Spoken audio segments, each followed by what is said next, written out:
Hello hi అండి, welcome to the video. ఇప్పుడు ఈ వీడియోలో నేను చెప్పబోయే కథలు ఇప్పటి నుంచి స్టార్ట్ చేసేటివి ఏంటి అంటే, ఒక మంత్రికి అలాగే రాజుకు జరిగినటువంటి సంభాషణలు, వాళ్ళిద్దరి మధ్యలో జరిగినటువంటి సినారియోస్, ఇలా కథలను నేను రాసుకొని మీకు ఇక్కడ చెప్పడం జరుగుతుంది. అంటే వాళ్ళకు వచ్చిన సమస్యలను వాళ్ళు పరిష్కరించడం కానీ, రాజ్యాన్ని పరిపాలిస్తున్నప్పుడు వాళ్ళకి ఎదురైనటువంటి ఇబ్బందులు కానీ, లేకపోతే ఒకరితోనొకరు మాట్లాడుకుంటున్నప్పుడు జరిగే సంభాషణలు కానీ, ఇటువంటి ఇంట్రెస్టింగ్ థింగ్స్.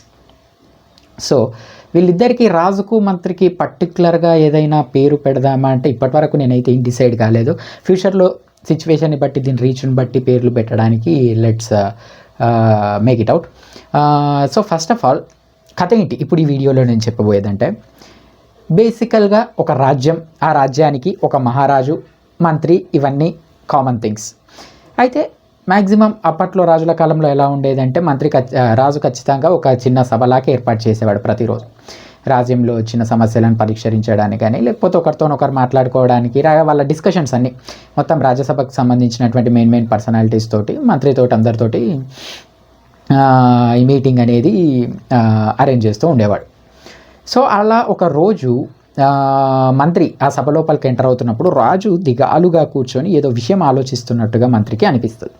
వెంటనే మహారాజు దగ్గరికి వెళ్ళి, అక్కడికి వెళ్ళేటప్పుడు తన ప్లేస్లో కూర్చునేటప్పుడు, ఏమైంది మహారాజా, ఏం ఆలోచిస్తున్నారు అంటే, మహామంత్రి, ఇప్పుడు ఈ రాజ్యం నేను పరిపాలిస్తున్నా బాగానే ఉంది, కానీ నిజానికి ఈ రాజ్యాన్ని ఎవరైనా పరిపాలించరు కదా, కేవలం అందులో నా గొప్పతనం ఏముంది, నేను మాత్రమే ఈ రాజ్యాన్ని ఎందుకు పరిపాలించగలను, నా స్థానంలో వేరే వాళ్ళు పరిపాలించలేరా, నా స్థానంలో ఇప్పుడు నేను రాజవంశానికి సంబంధించినటువంటి వ్యక్తిని కాబట్టి నేను మాత్రమే దీన్ని పరిపాలించాలా, అంతకుమించి ఇంకెవరు దీన్ని పరిపాలించడానికి అవకాశం లేదా, ఇంకెవరు దీన్ని ముందుకు తీసుకెళ్ళడానికి అవకాశం లేదా, ఎవరికి ఈ రాజ్యం మీద ఎటువంటి హక్కు అనేది లేదా అని చెప్పేసి మాట్లాడతాడు.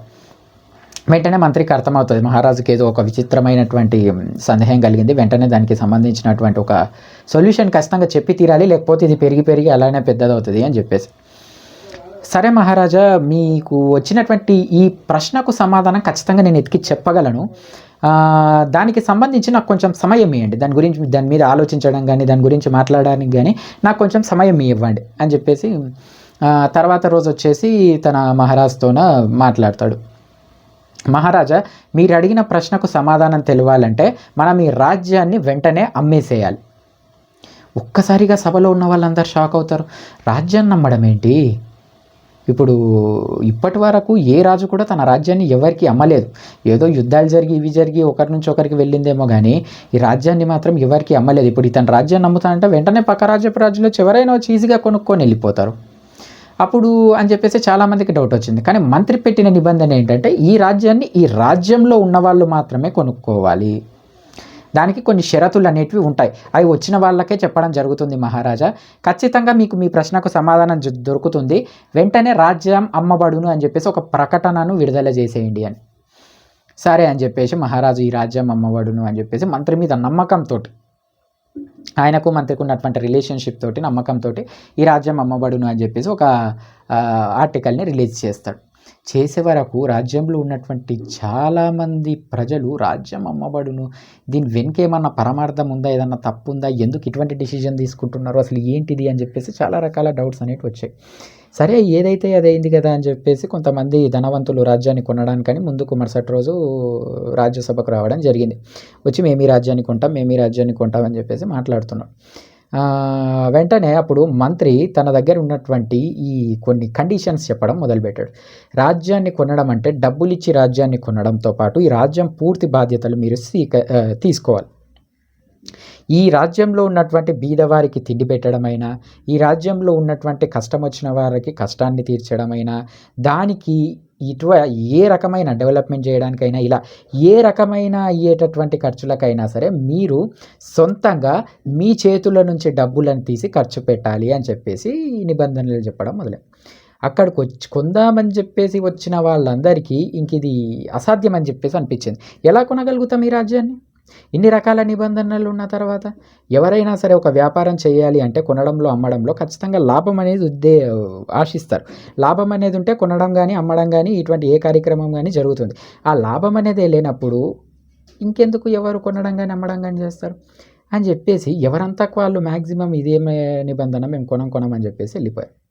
అప్పుడు వెంటనే మంత్రి మహారాజు దిక్కు తిరిగి చెప్తాడు, మహారాజా, ఇప్పుడు ఒక రాజ్యాన్ని పరిపాలించడం అంటే అందులో ఉన్నటువంటి మంచిని చెడును రెండింటినీ తీసుకునేటటువంటి గుణం ఉండాలి. ఇప్పుడు ఇక్కడున్న ప్రజలకు వచ్చే కష్టాలను తీర్చే ధైర్యము సామర్థ్యము ఉండాలి. ఇక్కడ జరిగే తప్పులను దండించి వాటి మీద యాక్షన్ తీసుకునేటటువంటి ధైర్యము ఉండాలి. అవి రెండూ కలిగినప్పుడే, అవి రెండూ చేసినప్పుడే ఆ రాజ్యం అనేది ముందుకు వెళ్తుంది, డెవలప్ అవుతుంది, మంచిగా ఉంటుంది. ఆ ఉద్దేశంతో నేను మీకు చెప్పేది ఏంటంటే, ఈ రాజ్యానికి సరైన రాజు మీరు మాత్రమే. ఎందుకంటే ఇప్పటి వరకు ప్రజలందరూ కూడా చాలా సంతోషంగా బ్రతుకుతున్నారు. అది మీ పరిపాలన వల్ల. కాబట్టి మీరు దీని గురించి ఎక్కడా ఎటువంటి సందేహం పెట్టుకోవాల్సిన అవసరం లేదు. మీరే ఈ రాజ్యానికి మంచి రాజు అని చెప్పేసి క్లారిఫికేషన్ ఇస్తాడు.